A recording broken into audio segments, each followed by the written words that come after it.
What's up, everyone? John Rettinger from Techno Buffalo here with an unboxing of one of my favorite devices of CES 2013. This is Sony's latest flagship, the Xperia Z. It's rocking a 1080p 5-inch screen, HDR video, quad-core processor, and a ton of other awesomeness that Sony is hoping is going to carry them to the top of the smartphone heap. We'll be the judge of that, though. Let's go ahead and open this guy up and take a look.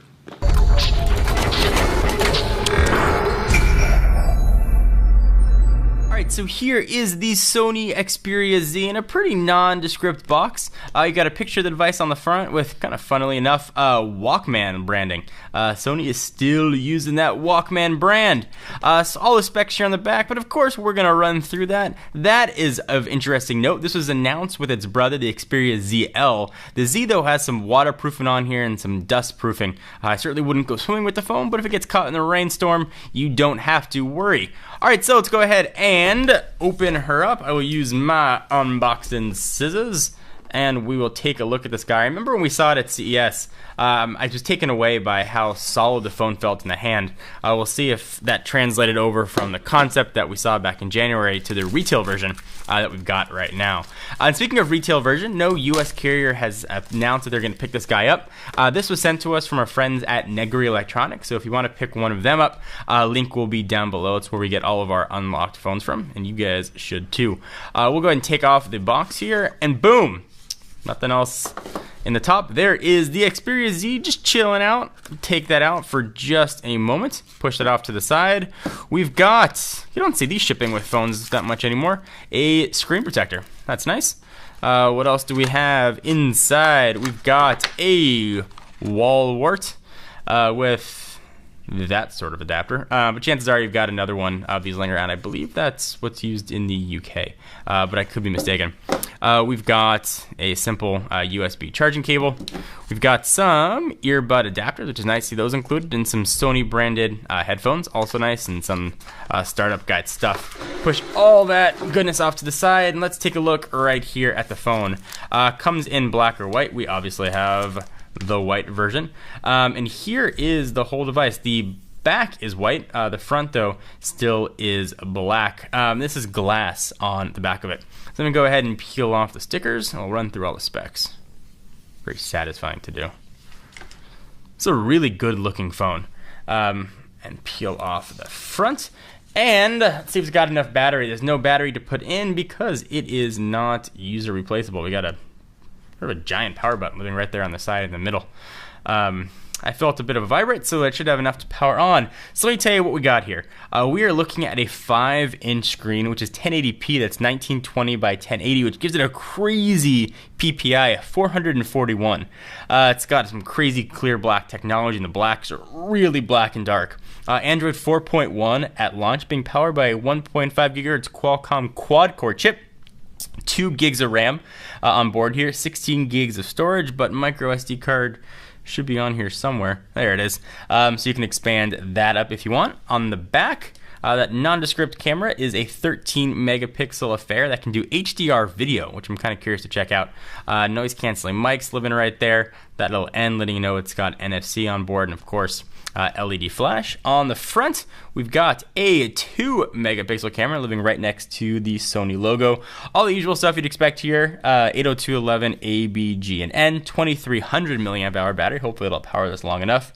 And it weighs 146 grams or 5.15 ounces.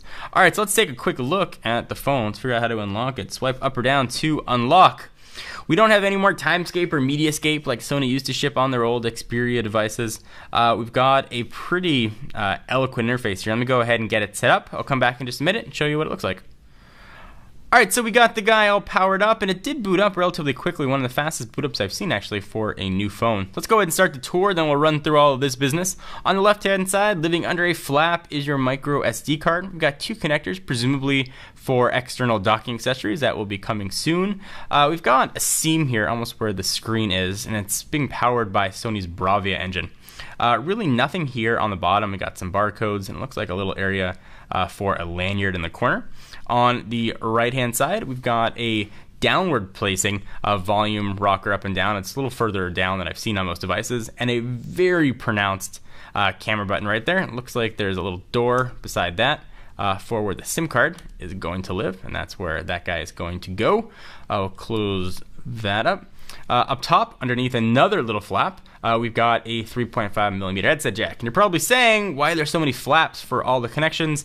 And again, that harkens back to the waterproofing or water resistance-ness of this phone. Alright, so let's take a quick look at what we got here. So it's running Android 4.1.2, and here is Sony's skin, and it's not as heavy as it once used to be, but they did do a couple interesting things. Let's go ahead and start with the on-screen buttons down here. So it is a 5-inch screen, but you definitely lose a little bit of that real estate because of these buttons. If you hit the multitasking window, you're greeted with not only your multitasking options, which you can swipe away if you want to close, but all kinds of little widgets that you can actually put on top of the desktop. Let's take a look at the calendar one here. You just select it, and then there's a calculator one rather, and you can go ahead and do all your calculations, whatever you want.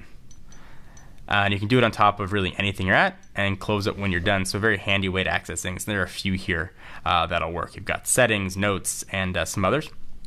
If we continue scrolling, you can see some of Sony's customized widgets, but I'll show you what the rest of those are. If you go ahead and long press, you can access widgets, apps, wallpapers, or themes.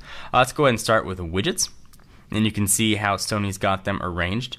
Not that many appear to be customized by Sony, but certainly a few. So all the Sony stuff, the Music Unlimited, is here. The rest of it are pretty stock Android. The Tools widget is kind of neat. You can scroll through the different options that you use the most, and pretty standard array of widgets. If we go back, you can jump right into apps, wallpapers, or themes. Themes is something unique. You can go ahead and pick sort of different styles that you like. HTC has something very similar, but it does work, and you can pick whatever mood you appear to be in. We've got it set for the default Xperia one here.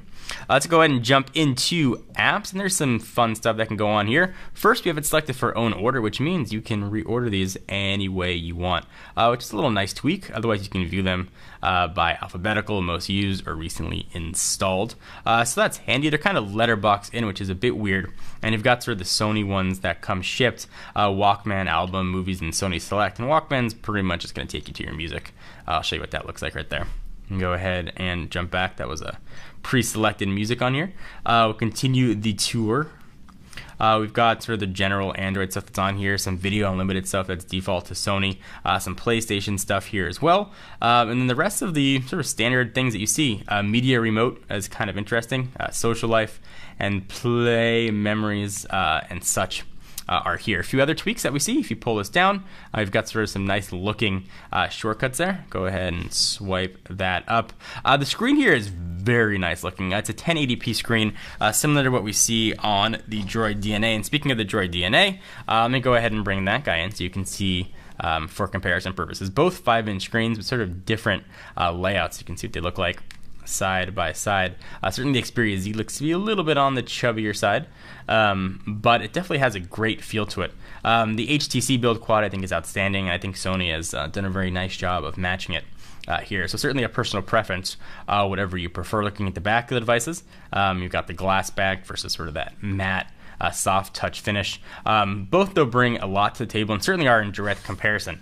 This is hopefully going to be Sony's flagship device, at least the company is hoping, for the next year or so. They've had a hard time getting their flagship devices in the hands of US carriers. So they're, again, hopeful that the Xperia Z will be the first one that'll do that. Again, though, if you want to pick this guy up, you can pick it up from our friends at Negri Electronics. We'll be putting it through its paces, giving it a full review, and letting you know what we think about the Sony No More Ericsson Xperia Z. If anything you guys want to see, leave them in the comments down below. If you're interested in the phone or you like the video, please give us a thumbs up. We definitely appreciate it. Check us out at technobuffalo.com for the latest and greatest tech news. I'm John Rettinger. I'll see you in the next video.